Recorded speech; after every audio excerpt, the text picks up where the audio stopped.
Lección 78, Placement of Adjectives, Posición de los Adjetivos. So review muna natin, ano ang adjective? Napag-aralan na natin to before, no? Or sa first part ng ating course. Meron tayong basic lesson patungkol sa adjective o pang-uri. Ang adjective o pang-uri o adhetibo en Espanyol ay salitang naglalarawan sa noun o pangalan o sustantibo en Espanyol. For example, sa English, red flower, tall man, black coffee, sweet honey. So yung red, tall, black, and sweet, ito ay adjectives na naglalarawan sa nouns na flower, man, coffee, honey. Sa Spanish, flor roja, hombre alto, café negro, miel dulce. So yung mga adjetivos ay roja, alto, negro, dulce. And of course, nag-a-agree yung adjective depende kung singular, plural, feminine, or masculine ang noun. Sa Tagalog, we have two options, di ba? Pulang bulaklak, bulaklak na pula. Matangkad na lalaki, lalaking matangkad. Itim na kape, kapeng itim.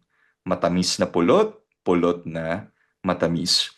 Ano ang napapansin ninyo sa adjectives sa tatlong wikang ito? Bert PJ, may napapansin ka ba?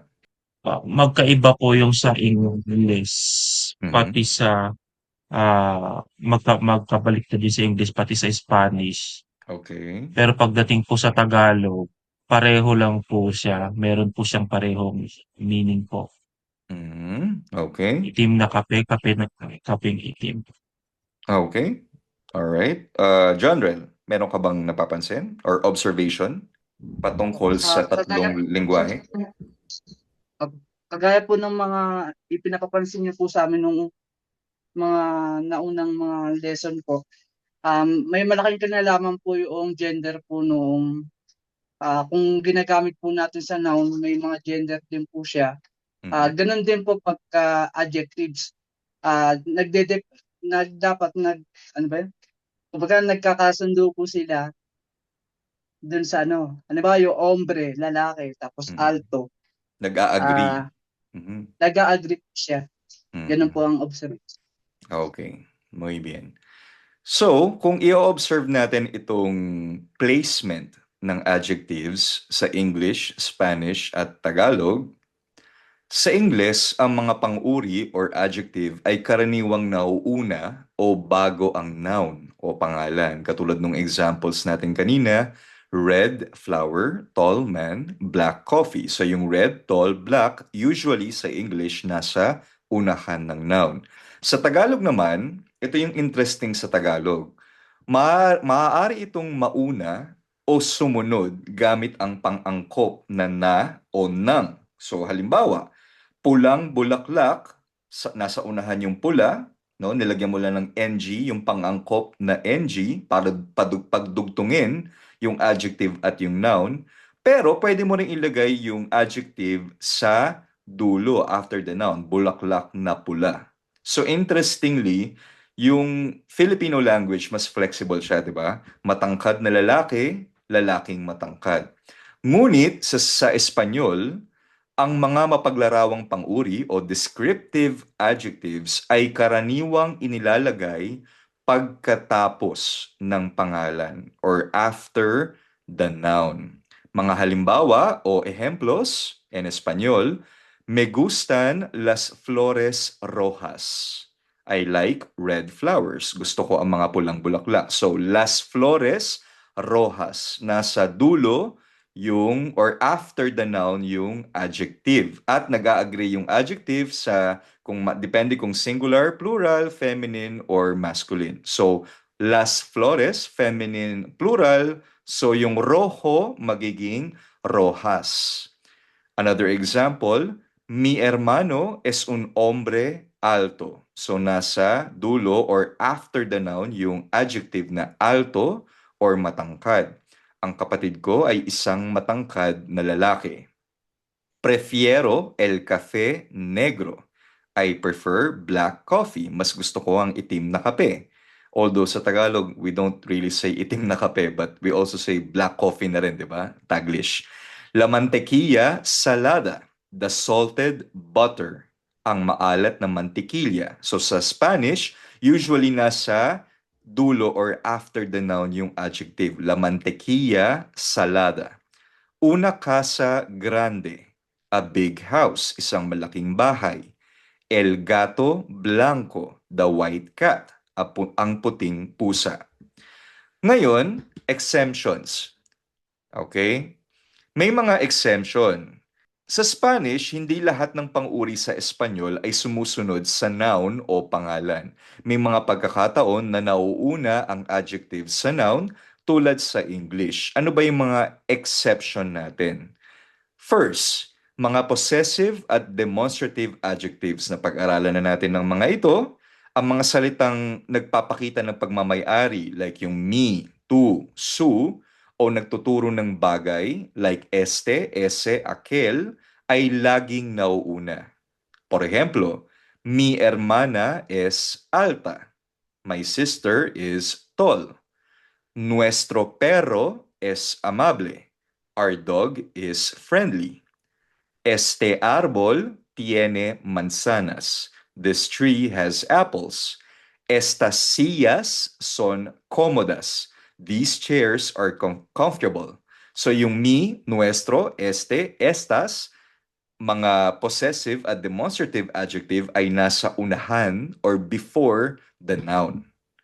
Another exception, yung mga tinatawag nating limiting adjective o pang-uring naglilimita. Kasama rito ang mga numero or numbers at mga salitang nagsasaad ng dami, no? Por ejemplo, 8 helados. Hindi mo sasabihin helados 8, no? Pagdating sa limiting adjectives like numbers, laging nasa unahan ito ng noun. 8 helados, 8 ice creams. Menos dinero. So yung limiting adjective na naglilimita or nagbibigay ng amount, no? Or number, menos dinero, less money. So yung menos laging nasa unahan. Pocas naranjas, few oranges, kakaunting dalandan or orange. Suficiente tiempo, sufficient time, sapat na oras. Varios libros, various books, ilang mga libro. Below, you will find a list of common limiting adjectives. So ito yung ilan sa mga limiting adjective na kailangan nating tandaan na ang ibig sabihin ay madalas or almost always ay laging nilalagay sa unahan. No? Ano-ano ba ang mga limiting adjective na ito? Alguno or alguna, no? For example, tengo algunos amigos en Argentina. Mayroon akong ilang kaibigan sa Argentina. Bastante, sapat o medyo marami. Hay bastante comida para todos. May sapat na pagkain para sa lahat. Cuanto or cuanta, hindi siya question word Ang ibig sabihin niyan ay gaano karami o kasing dami. So for example, no sé cuánta agua necesitamos. Hindi ko alam kung gaano karaming tubig ang kailangan natin. So nagbago yung form ng cuanto, magiging cuanta dahil yung agua, bagamat el agua, yung rule na hindi mo kasi pwedeng sabing la agua, yung dalawang magkasunod na a, so nagiging el agua sa singular, pero las aguas pa naging plural. So feminine talaga yung agua. So no sé cuánta agua necesitamos. Demasiado or demasiada as adjective, so magiging for example, hace demasiado calor hoy. Hace demasiado calor hoy. Masyadong mainit ngayon. So other limiting adjectives, mucho or mucha. For example, tengo mucho trabajo esta semana. Marami akong trabaho ngayong linggo. Ninguno or ninguna, na pag-aralan natin yan. No tengo ningún problema. So again, ang el problema ay masculine. Hindi yan la problema. El problema, so ningún. No tengo ningún problema. Poco or poca, kaunti. Tengo poco tiempo hoy. Kaunti lang ang oras ko ngayon. Suficiente. Sapat. No hay suficiente agua. Walang sapat na tubig. Varios o varias. Visité varios países de America Latina. Bumisita ako sa ilang bansa sa Latin America. So yun yung mga limiting adjective natin na ang ibig sabihin ay nilalagay natin yung adjective before o bago ng noun o sustantibo o pangalan. Another exemption, kung kailan natin nilalagay sa unahan ang adjective o pang-uri ay kapag ito ay nagdi-describe sa essential qualities o likas na katangian. Kapag ang pang-uri or adjective ay naglalarawan ng isang katangiang likas o halata na o obvious naman sa nakatangian nung tao or bagay na yon, no? Or hayop na yon, or yung noun na yon, karaniwang ginagamit sa panitikan or literature, tula o para sa emphasis. Madalas inilalagay natin ng adjective bago ang noun. Ano-ano ba yung mga halimbawa ng essential quality? For example, la blanca nieve, the white snow, ang puting niebe. Usually, nilalagay mo na sa unahan yung blanco. So, magiging blanca, no? Dahil likas naman talaga na puti ang snow. So, La Blanca Nieve. Kaya nga, diba, yung character, si Snow White and the Seven Dwarfs, diba? Blanca Nieves y los Siete Enanitos, diba? Ang pangalan ni Snow White, Blanca Nieves. Kasi nga, yung Snow White naman talaga siya. So, kapag nagpapakita ng likas na katangian ng isang noun, nilalagay na natin sa unahan, hindi sa dulo. Another example, El Valiente Leon, the brave lion, ang matapang na leon. Kasi usually, iniuugnay natin ang katapangan sa lion. La Dulce Miel, sweet honey, ang matamis na pulot. Likas naman kasing matamis ang honey or pulot. Las Verdes Hojas, the green leaves, ang berdeng mga dahon. Kasi karaniwang berde ang mga dahon. El brillante sol, the bright sun, ang maliwanag na araw. Likas naman kasing maliwanag ang araw. La fría nieve, the cold snow. Likas na malamig ang snow, ang malamig na niebe. Okay. Pagbabago ng kahulugan, mayroon namang mga adjective, no? Ito pakinggan nyo mabuti. Mayroon namang mga set o listahan ng adjective na nagbabago ang kahulugan depende kung ilalagay mo siya sa unahan o sa dulo. Ito yung diniscuss natin na off the record last time, 'di ba? Yung viejo, yung nuevo, no? Antiguo, ano pa ba? Grande. Ito 'yon. So may mga certain o tricky na adjective, hindi naman sila sobrang dami, pero kailangan nyo silang i-memorize. Itong mga listahan na papakita ko sa inyo, usually, kapag nilalagay natin after the noun o pagkatapos ng sustantibo o pangalan, ang meaning nito ay kadalasan literal, descriptive o objective ang kahulugan. Kapag nilagay naman natin sa unahan or before the noun, kadalasan ay figurative, subjective, emotional, or evaluative ang kahulugan. So again, pili lang itong mga adjective na ganito na nag-iiba ang kahulugan kung ilalagay mo sa umpisa o sa dulo. Hindi lahat ganito. Ulitin ko hindi lahat ganito. Hindi ito ganun karami. Okay?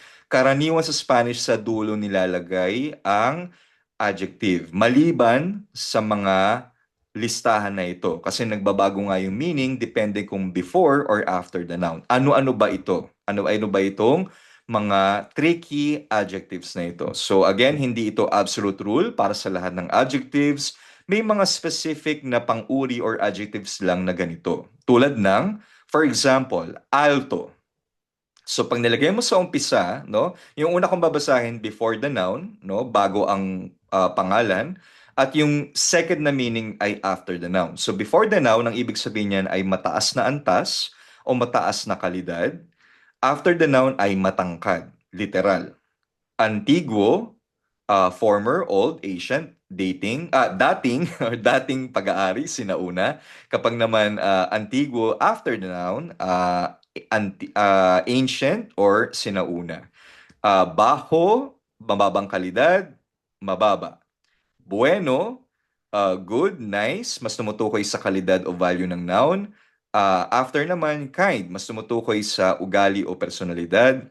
Cierto, cualquier, siguro if i-pause nyo na lang, no, at basahin nyo na lang para hindi tayo tumagal, no, para mabasa nyo maigi yung difference kapag nilagay natin before the noun or after the noun. So, alto, antiguo, bajo, bueno, cierto, cualquier, diferente.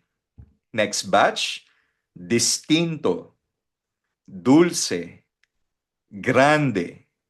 So yung grande, napansin nyo, no? Pag before the noun, ang ibig sabihin niya ay mahusay o dakila. Pero pag nilagay mo after the noun, ibig sabihin niya literal, malaki. Okay? Ano pa? Mismo, nuevo, pobre. So, pansinin niyo yung pobre, pag before the noun, ang ibig sabihin kawawa. Pero after the noun, ang ibig sabihin walang pera o mahirap, mas literal. 'Di ba? Propio, puro, ano pa? Raro, simple, solo, triste, único, varios, viejo. Ito yung example ko last time, 'di ba? Yung viejo, pag sa unahan ng noun, ay ibig sabihin matagal na, long time, or former. Kapag naman after the noun, matanda in terms of age, 'di ba? So, bigyan ko kayo ng mga halimbawa ng bawat isa, no? Bawat isang adjective na ito, yung mga tricky adjective na nag-iiba ang kahulugan, depende kung before or after the noun. Siguro, i-pause nyo na lang, no, during your free time, basahin nyo na lang yung translations niya, no, para hindi tayo gumugol ng maraming oras. Alto, before the noun, vive en la alta sociedad. So yung alta, figurative siya. Nabubuhay siya sa mataas na antas ng lipunan o high society. Pero pag after the noun, es un hombre alto. Siya ay isang matangkad na lalaki. Antiguo. Mi antiguo profesor vive aquí. Dito nakatira ang dati kong guro. So, mi antiguo profesor, pag nilagay mo yung antiguo sa unahan, ang ibig sabihin nun dati, it doesn't mean na matanda ang profesor mo. Pero pag nilagay mo yung antiguo after the professor, ang ibig sabihin nun matanda na siya. Let's say 8 years old, 19 years old. No, mi profesor antiguo vive aquí. Iba ibig sabihin nun. Ang ibig sabihin nun ay nakatira yung matanda mong professor dito. Okay? So after the noun, another example, compré un reloj antiguo. Bumili ako ng antigong reloj. Next, bajo. Es de baja calidad. Juan es un hombre bajo. So yung una, low quality. Yung isa naman, short man, literal. Bueno. Es un buen amigo. O, mabuti siyang kaibigan. He is a good friend. Mi abuelo es un hombre bueno. My grandfather is a kind man. Mabait ang lolo ko. So, ano napansin niyo? Un buen amigo o un amigo bueno? Actually, merong lang subtle o kaunting pagkakaiba yan. Like, kunyari, yung un buen amigo, mabuti siyang kaibigan. Un amigo bueno, mabait siyang kaibigan. 'Di ba sa Tagalog may pagkakaiba yung mabuti at mabait. Mabuti kasi is more on kabuuan, 'di ba? Kabuuan ng pagkatao niya. Yung mabait, more on yung act niya, yung personality niya. Okay? So yun yung medyo subtle difference pag nilagay mo yung umpisa, yung buen amigo, at pag nilagay mo naman sa dulo, hombre bueno. Okay? Next, cierto. A cierta edad, todo cambia. Another example after the noun es una noticia cierta. Cualquier, puedes elegir cualquier libro. After the noun, puedes elegir un libro cualquiera. Next batch, diferente. Visitamos diferentes ciudades. Somos personas diferentes. Okay? Distinto. Tengo distintos problemas. Somos alumnos distintos. Dulce.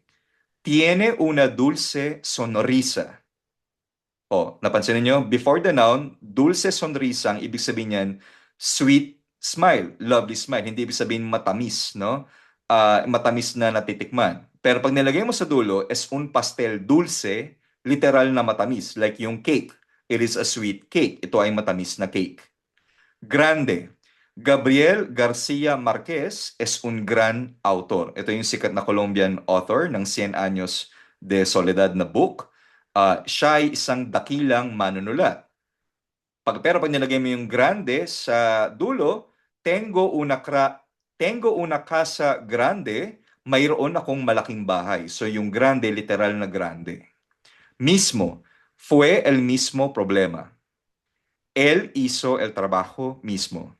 Nuevo, tengo un nuevo celular. Es el teléfono viejo de mi hermano. Compré un celular nuevo. Es un iPhone 17 Pro. So napansin niyo, tengo un nuevo celular. Okay, meron akong bagong nakuha na cellphone. So nuevo celular, pag nilagay mo yung nuevo sa unahan, ang ibig sabihin niyan, bagong nakuha, bagong acquire. Pero hindi ibig sabihin na bagong bili or bagong model. Bago lang, for example, nanggaling sa kapatid ko or nanggaling kay Josu, yung telepono, luma niya. Pero bago yun para sa akin kasi binigay niya sa akin. So I could say, tengo un nuevo celular. Pero pag sinabi kong, tengo un celular nuevo, ang ibig sabihin nun ay may packaging pa siya, no? Naka-wrap pa siya, or bagong model pa siya. Napansin niyo yung difference? Compré un celular nuevo. Es un iPhone 17 Pro. O ano pa yung mga adjective na nagbabago depende kung before or after the noun. Pobre. Es un pobre hombre. Kawawa siyang lalaki. Pero pag nilagay mo sa unahan, sa after the noun yung pobre, es un hombre pobre, mahirap siyang lalaki. So napansin niyo yung difference? Kawawa pag nakalagay sa unahan yung pobre, mahirap literal kapag nakalagay after ng hombre. O other examples, propio, tiene su propio negocio, es una sala propia para estudiar. Puro, fue pura casualidad, es agua pura. Raro, fue un raro privilegio, es un hombre raro. Simple, es un simple error, es una explicación simple. Last batch, solo. Quiero un solo café. Gusto ko ng isang kape lang. So pag nilagay mo yung solo sa unahan ng noun, it describes quantity. Pero pag sinabi mong tomo kafe solo, ang ibig sabihin nun walang sugar, walang milk. Umiinom ako ng kapeng walang gatas or black coffee. Okay? Triste. Fue una triste noticia. Es un niño triste. Único. Fue una única oportunidad. Ella tiene un talento único. Varios. Hay varios estudiantes aquí.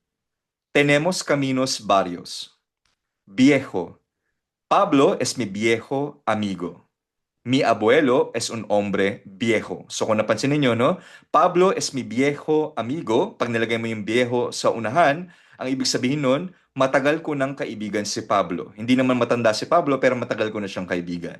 Pero pag nilagay mo yung viejo after the noun, ay ang ibig sabihin nun literal na matanda. Ang lolo ko ay isang matandang lalaki. Mi abuelo es un hombre viejo. Okay?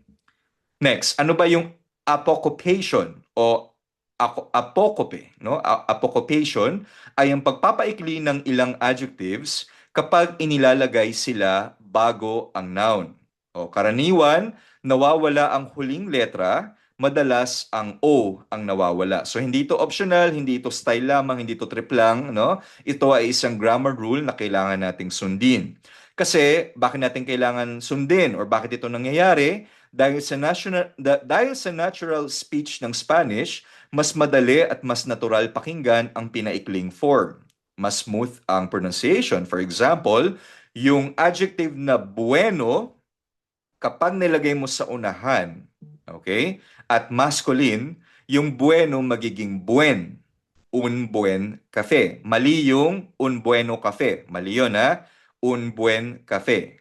Okay? Kaya nga yung buen dia, instead of bueno dia, dia singular, magiging buen dia. Pero pag plural, buenos dias. So ano ba itong mga apocopation adjectives o yung mga adjective na umiikli kapag masculine singular? O, yung grande magiging gran. Es un gran hombre. Mali yung grande hombre. Es un gran hombre. Kailangan i-memorize yan.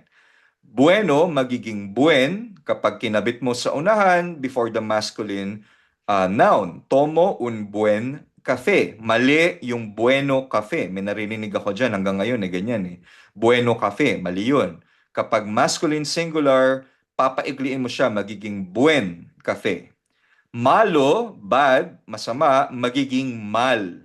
Fue un mal día. Mali yung malo día. Mal día, mal problema, mal hombre. Ayun. Primero, napag-aralan na natin ito nung lesson natin about numbers, magiging primer kapag masculine singular. Vivo en el primer piso. First floor, unang palapag. Hindi primero piso, primer piso. Tercero, magiging tercer.